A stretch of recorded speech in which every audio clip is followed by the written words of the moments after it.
வணக்கங்க. என் பேரு அருணுங்க. உங்ககிட்ட ரொம்ப நாளா ஒரு விஷயம் சொல்லணும்னு நினைச்சுக்கிட்டு இருக்கேன். ஆனா முடியவே மாட்டேங்குது.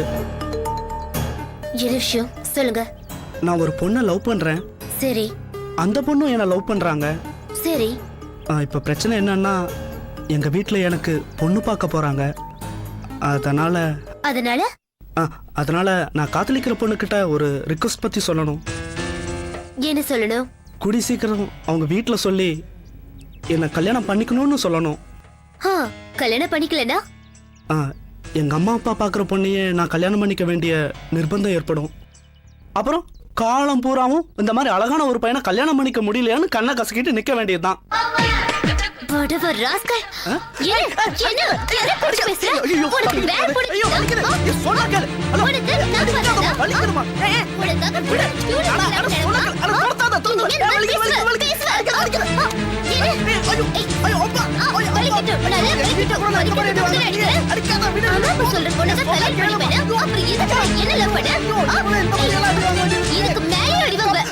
லவ் பண்ற வரைக்கும் பின்னாடியே லோ லோ அலைய வேண்டியது. இப்ப என்ன அம்மா சொல்றாங்க ஆட்டுக்கிட்டு சொல்றாங்கன்னு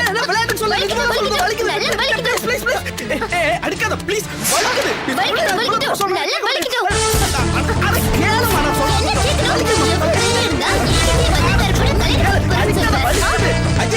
ஏதோ பாக்க போய் சுமாரா இருக்கானே, அதுவும் காலம்புற வச்சு பாக்குற அளவுக்கு வசதி வாய்ப்பு இருக்குதே. காலேஜ்ல ஒன்னா படிக்கிறவ பக்கத்து வீட்டு பையன் வேற கண்கலங்காம வச்சு பாத்துப்பா. மத்த பசங்களை மாதிரி சில்மிஷ பண்ண மாட்டான்னு நினைச்சு லவ் பண்ணா ஓவரா பிஹேவ் பண்றியா? அடேங்கப்பா, இவ்வளவு விஷயம் இருக்கா இதுல? இல்ல கல்யாணம் பண்ணிக்கிறதுக்கு முன்னாடியே காதலிக்கும் போதே இவ்வளவு விஷயத்தை யோசிச்சு வச்சிருக்கே, அத சொல்றேன். கல்யாணம் பண்ணிக்கணும்ன்ற ஐடியாவோட காதலிக்கிற எல்லா பொண்ணுங்களுமே இப்படிதான் யோசிப்பாங்க. பின்ன சும்மா டைம் பாஸ்க்கு லவ் பண்றான்னு நினைக்கிறியா? என்ன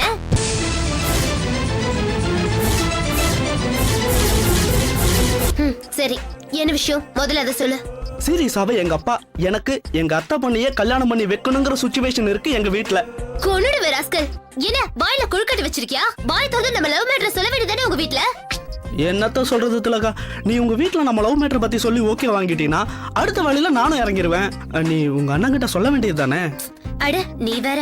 இன்னைக்கு காலையில அண்ணன் கிட்ட நம்ம மேட்டர் ஆர்வமா சொல்லலாம் தான் இருந்த. அதுக்குள்ள என் ஃப்ரெண்ட் அந்த முண்டு ஜெனிஃபர் இல்ல, அது பண்ண வேலையால டோட்டல் ஃபேமிலி மூட் அவுட்ல இருக்கு. என் அண்ணன் நல்ல மூட்ல இருக்கும் போதுதான் ஆரம்பிக்கணும். சீக்கிரமா பாருப்பா, ஏதாவது ஒண்ணு பண்ணு. எங்க அம்மாவுக்கு வேற வயசாயிட்டே போகுதான். நான் வேற ரொம்ப லேட்டா பிறந்த பையனா. பொண்ணை பார்த்து கல்யாணம் பண்ணி வச்சே ஆகணும்னு நச்சரிக்க ஆரம்பிச்சிட்டாங்க. சரி சரி, நீ கிளம்பு. நாளைக்கு எங்க மீட்டிங்? சிவன் பார்க். வேண்டாம், மெகா மார்ட் பைக் ஸ்டாண்ட்ல. கொன்னுடுவேன். என்ன மத்த லவர்ஸ் மாதிரி தோல்ல கை போட்டு சீன் போடணும்னு பாக்குறியா? அதெல்லாம் முடியாது. வடபழனி முருகன் கோயில் இல்ல சிவன் பார்க், என்ன சொல்ற? அதுக்கு சிவன் பார்க்கே பெட்டர். சரி, நான் கிளம்புறேன்.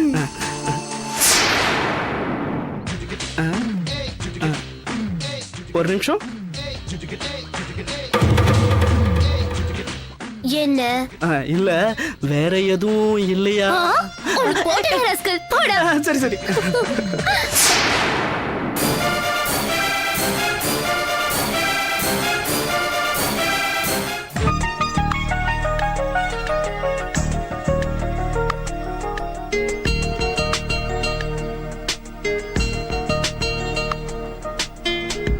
ஹலோ, நான் ஆவடி பானு பேசுறேன் சார்.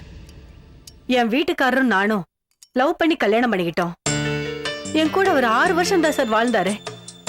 தினமும் குடிச்சிட்டு வந்து ரகலை பண்ணா எந்த பொம்பளையால தான் சார் குடும்பம் நடத்த முடியும்? என்னால முடியல சார். இனிமே குடிக்காம இருந்தாதான் உன்னோட சேர்ந்து வாழ்வேன்னு சொல்லிட்டேன். ஆனா அவர் குடி நிறுத்துற மாதிரி தெரியல சார். இனிமே இது சரிப்பட்டு வராதுன்னு என் பையனோட நான் தனியா வந்துட்டு சார். புள்ள மேல இருக்கிற பாசத்துல என் நாத்தனாரோட பொண்ணை கட்டிக்கிட்டா குடும்ப சொத்தை மொத்தமா அவனுக்கு தான் சேரும்னு உயிர் எழுதி வச்சுட்டு செத்துட்டாரு. இப்ப புரியுதுங்களா சார் என் பிரச்சனை என்னன்னு? என் பிரச்சனையே என் நாத்தனார் தான் சார். என்ன இருந்தாலும் அவளுக்கு சமமா என்ன உட்கார வைக்க அவ இஷ்டப்படல சார். விடாம ஏதேதோ டிராமா பண்ணிக்கிட்டு இருக்கா. நான் எந்த சலசலப்புக்கு அஞ்ச மாட்டேன் சார். சிங்க மாதிரி ஒரு ஆம்பளை பிள்ளை பெத்து வச்சிருக்கேன். என் மாமனார் ஆசைப்படி என் நாத்தனார் பொண்ணுக்கும் என் பையனுக்கும் கல்யாணம் நடக்கணும் சார். ப்ளீஸ் சார், நீங்க கொஞ்சம் பேசுங்க சார். என் பையனுக்கு இஷ்டம் தான் சார். நீங்க பேசுங்க சார் ப்ளீஸ். நான் வச்சிடறேன் சார். அப்பாடா, ஒரு வழியா லாயர் கன்வின்ஸ் ஆயிட்ட மாதிரி தெரியுது. இது மட்டும் நடந்துட்டா உன் பேருக்கு 30 கோடி ரூபாய் ஆஸ்தி வந்து சேரும்.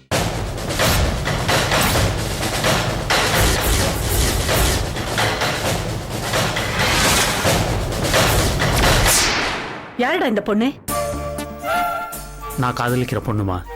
ஏதாவது இந்த பொண்ணு முகத்துல அட்ராக்ஷன் இருக்கா? அப்படி பார்த்தா உலகத்துல பாதி பொண்ணுங்களுக்கு கல்யாணமே நடக்காதுமா. உனக்கு இவள பிடிச்சிருக்கா? ஆமா. எனக்கு இவள சுத்தமா பிடிக்கல. குடும்பம் நடத்த போறவன் நான், அதனால எனக்கு பிடிச்சிருந்தா போதும்னு நினைக்கிறேன். இவள வேணா வச்சுக்க. ஆனா கல்யாணம் மட்டும் நான் முடிவு பண்ண இடத்துலதான் நடக்கணும். ஏன்னா இது சொத்து விவகாரம். அம்மா, நீ சொல்ற மாதிரிலாம் என்னால சீப்பா நடந்துக்க முடியாது. எனக்கு ஜெனிஃபர் தான் வேணும். சரி, யார் இந்த ஜெனிஃபர்? என் கூட காலேஜ்ல படிக்கிற பொண்ணு. அவங்க அப்பா என்ன பண்றாரு? அவர் ஒரு வீட்ல வாட்ச்மேனா வேலை பாக்குறாருமா. ஏண்டா, 30 கோடி ரூபாய் ஆஸ்தி உள்ள ஒரு பொண்ணை நான் சொல்லிக்கிட்டு இருக்கேன். நீ வாட்ச்மேன் பொண்ண லவ் பண்றேன்னு சொல்ற? அந்த பொண்ணு நம்பர் கொடு, நான் பேசுறேன். அதெல்லாம் நீ பேசினா சரிப்பட்டு வராது. ஏன்? என்னன்னு பேசுவ? அம்மா ஜெனிஃபர், நீ காதலிக்கிற கிரணோட அம்மா பேசுற. தயவு செஞ்சு என் பையனை நீ விட்டுடு. வேணா உன் கால்ல கூட விழறேன்னு சொல்லி கேப்பேன். அதுக்கெல்லாம் அவசியமே கிடையாது. ஏன்? ஏன்னா அந்த பொண்ணு என்ன லவ் பண்ணல, நான் தான் ஒன் சைடா லவ் பண்ணிட்டு இருக்கேன். கர்மம். 30 கோடி ரூபாய் சொத்துள்ள பொண்ண லவ் பண்றான்னு சொன்னா ஒன் சைடு லவ் வச்சுக்கிட்டு இவ்வளவு பில்டப் பண்ற. அம்மா, நீ எனக்கு என்ன சொன்னாலும் ஏறாது. எனக்கு ஜெனிஃபர் தான் வேணும். அவ செத்துட்டா நானும் செத்துருவேன். மரியாதையா சொல்றேன்டா உனக்கு. என் பேச்சு கேளு. வீணா அந்த பொண்ணு தற்கொலை பண்ணிக்கிற அளவுக்கு உண்டு பண்ணிட.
enjoyed this video, kindly like, share, comment, and for further our interesting videos, subscribe our channel below.